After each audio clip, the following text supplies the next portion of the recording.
Kita dalam live streaming di kota suci Yerusalem, secara khusus di Ben Yehuda Street.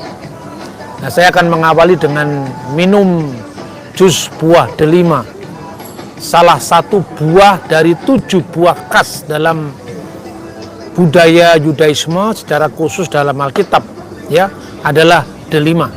Konon katanya jumlah bijinya 613.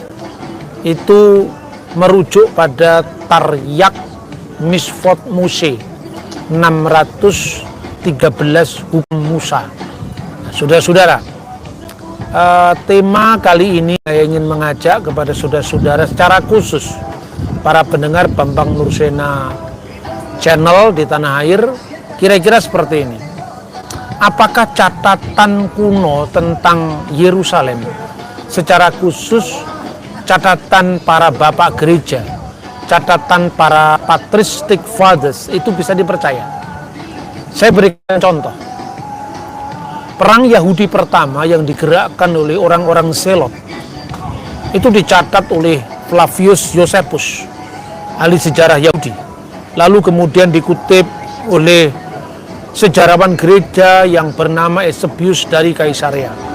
Dahulu para penulis sekuler itu meragukan segala yang ditulis oleh sumber Kristen. Tetapi ternyata setelah ditemukannya naskah Aramaik dari Flavius Josephus, ternyata kecurigaan itu terlampau berlebihan. Memang dalam naskah kuno manapun adanya parafrase dan sebagainya, itu wajar-wajar saja. Kalau Anda membaca naskah Negara Kertagama Majapahit, antara lontar yang ada di Singaraja dengan Leiden itu ada sedikit perbedaan, tapi perbedaan itu pada intinya tidak mengubah.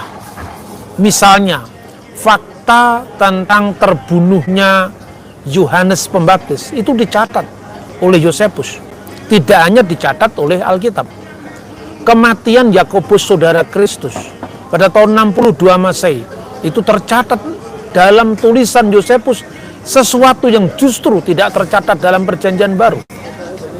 Begitu juga tentang Flavianum Testimonium, kesaksian tentang kepastian penyaliban Yesus dalam buku Josephus. Yang terakhir saya ingin berbicara tentang sejarah Yerusalem. Pada perang Yahudi yang kedua, itu revolusi Bar Kokhba sempat memenangkan peperangan dan sempat pula berkuasa antara tahun 132 sampai tahun 135 Masehi. Diterbitkanlah mata uang di situ, dibangkitkan kembali aksara Paleo Hebrew yang dipakai di zaman Raja Daud untuk membangkitkan nasionalisme. Tetapi Kaisar Hadrian kemudian menaklukkan kembali pemberontakan Bar Kokhba ini, atau di dalam bahasa orang Yahudi tentu adalah perang kemerdekaan yang dilancarkan oleh kepemimpinan Bar Kokhba yang didukung oleh Rabi Akiba. Dan Rabi Akiba bahkan mengakui kalau Simon Bar Kokhba adalah Mesias Israel. Itulah salah satu faktor kenapa orang Kristen tidak lagi menyatukan diri mereka pada pengharapan kebangsaan Israel. Karena apa? Karena satu hal yang tidak bisa mereka terima. Mereka diajarkan hanya satu pemimpinmu, yaitu Mesias. Maksudnya adalah Yeshua HaMasiah. Sementara orang Yahudi memperkenalkan Mesias politik, Mesias revolusioner yang melawan Roma. Sementara Yesus berkata, kerajaanku bukan dari dunia ini. Itulah yang menjadi faktor yang salah satunya menajamkan konflik antara Yahudi dan Kristen.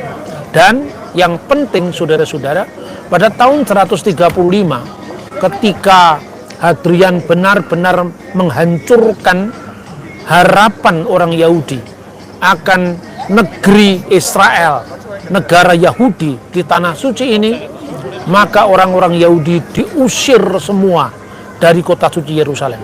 termasuk orang-orang Yahudi yang percaya kepada Yesua, yang dikenal dengan orang-orang Nosrim.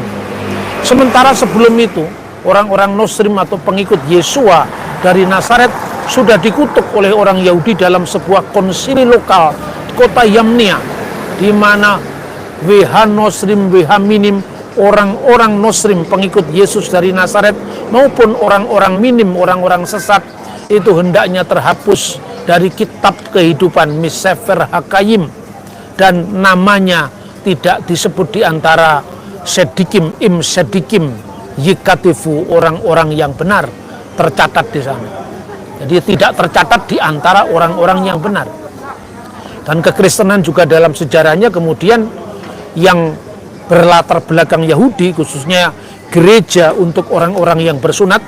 Ini salah satu hasil penelitian dari Father Bellarmino Bagatti dari Fransiskan, buku yang baru saya dapatkan dari toko buku di Yehuda, toko buku Yahudi di Ben Yehuda. Judulnya adalah History and Archaeology of the Judeo-Christian. Ini menarik.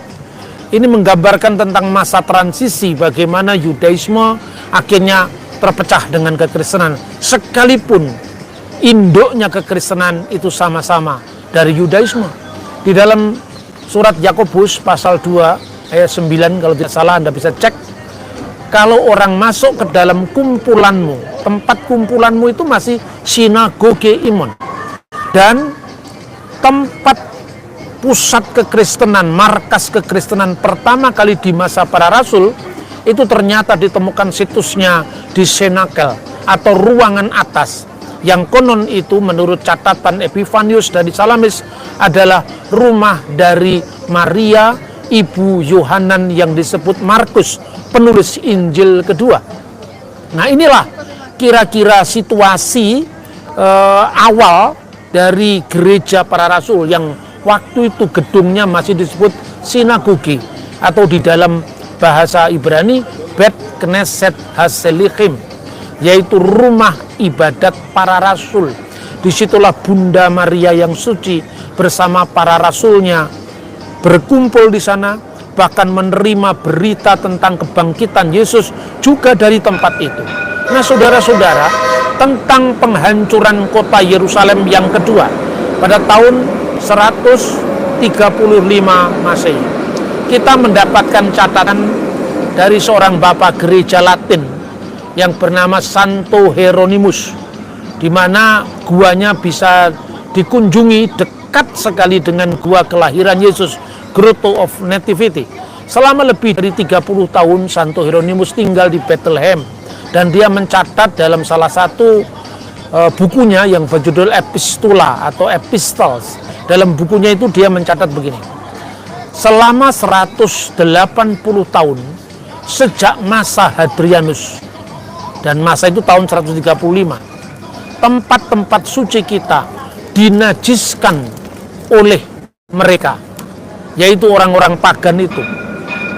Ditempatkannya patung Venus dan Jupiter di tempat yang kita ziarahi sebagai kubur Kristus yang kosong, yang dikenal dengan gereja Anastasis atau gereja kebangkitan atau gereja Holy Sepulchre. Begitu juga Bethlehem kita, karena Bethlehem waktu itu dihuni oleh Santo Hieronymus, juga dipasang dewa Tamus dan Adonis untuk mencemarkan tempat yang dikenal dengan gua kelahiran Kristus sampai saat ini. Orang bertanya, bagaimana Hieronymus bisa dipercaya? Karena dia menulis sekitar tahun 350 Masehi, sementara kejadiannya tahun 135. Penajisan tempat itu, Anda lupa bahwa sebelum itu juga ada catatan. Catatan pertama misalnya dilakukan oleh Justin Martyr. Justin Martyr itu menulis sekitar tahun 145 atau 150. Berarti hanya ada jarak 10 sampai 15 tahun. Dia menulis dalam bukunya Dialog Vitripo tentang keberadaan gua kelahiran Yesus. 100 tahun kemudian, Origenes dari Alexandria juga berziarah ke sana dan mencatat tentang keberadaan Grotto of Nativity. Lalu ada satu saksi lagi, yaitu sejarah sekuler. Kita bisa misalnya ya, informasi dari tulisan bapak-bapak patristik, bapak-bapak gereja itu bisa dipercaya. Misalnya apa yang disaksikan oleh Hieronymus tentang kota Yerusalem yang diganti namanya oleh Kaisar Hadrian sebagai Alia Capitolina, dan kota itu akhirnya dibaktikan, didedikasikan kepada dewa Jupiter. Itu juga tidak hanya tercatat dalam catatan Kristiani. Anda bisa membaca pada tulisan Dio Cassius. Dia menulis buku yang berjudul Historia Romana. Pada buku yang ke-69 halaman 12, dia mengatakan bahwa Hadrian telah meletakkan patung Jupiter di atas situs kota suci Yerusalem, dan itu merupakan sesuatu yang sangat melukai perasaan keagamaan orang Yahudi. Ini jelas-jelas dicatat oleh Dio Cassius yang kira-kira menulis tahun 200. Jadi penajisan kota suci Yerusalem itu tahun 135 ketika Hadrian menaklukkan kembali pemberontakan atau revolusi Bar Kokhba. Tidak lama berselang setelah itu, ya, yang namanya Dio Cassius itu lahir kira-kira tahun 130-an. Dia meninggal kira-kira tahun 223. Jadi pada masa yang berdekatan, dia mencatat tentang informasi dari Santo Hieronymus secara umum, yaitu penajisan kota Yerusalem, dan bersamaan dengan pergantian kota Yerusalem menjadi Alia Capitolina, ada kebijakan lagi. Nama Palestina menggantikan nama Israel. Mengapa? Setiap kali orang Yahudi membawa ke ruang publik kata Yisrael, Yisrael itu akan membangkitkan nasionalisme. 3 kali sehari mereka selalu melantunkan Shema Yisrael Adonai Eloheinu Adonai Echad. Dengarkanlah wahai Israel, Tuhan Allah yang kita sembah, Tuhan itu esa. Belum lagi kota Yerusalem semacam menjadi magnet.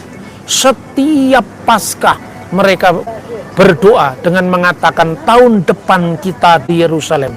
Lisana haba'ah Birusalaim, lisana haba'ah Birusalaim. Itu tentu akan mencemaskan, mengkhawatirkan bagi Kaisar Hadrian apabila nasionalisme itu akan dipupuk dengan nama Yerusalem dan nama Israel. Karena itu provinsi Yudea kemudian disatukan dengan provinsi Syria, lalu mereka menyebutnya dengan Syria Palestina. Sejak saat itu nama Israel terhapus dari sejarah dan dimunculkan nama musuh bebuyutannya sejak zaman Raja Daud, yaitu orang-orang Filistin. Maka Palestina modern itu tidak sama dengan Filistin kuno. Namun nama itu sengaja dipakai oleh Hadrian untuk melukai orang Israel, sekaligus agar harapan Israel yang ingin kembali ke tanah suci menjadi karena itu. Nah, mengunjungi kota Yerusalem seolah-olah, saudara-saudara, itu adalah memasuki dimensi waktu ribuan tahun yang lalu. Yerusalem yang kita kunjungi sekarang dengan jalan-jalan di Yudea, ini adalah Ben Yehuda, pusat kota Yerusalem. Di sana suasana klasik dan suasana modern berpadu menjadi satu. Karena itu, saudara-saudara, dengan kita mengunjungi kota suci Yerusalem ini, marilah kita tajamkan spiritualitas kita untuk mengabdi. Tapi jangan sampai ortodoksia kita, pemahaman kita akan kebenaran, keyakinan kita akan lurusnya ajaran, jangan sampai menodai praktek hidup kita yang lurus atau ortopraksinya. Ortodoksia dan ortolatria penting, karena konsep hidup yang benar, konsep iman yang benar berkaitan dengan penyembahan yang benar, itu harus kita pertahankan. Tapi jangan sampai buah-buah roh tidak kita perhatikan.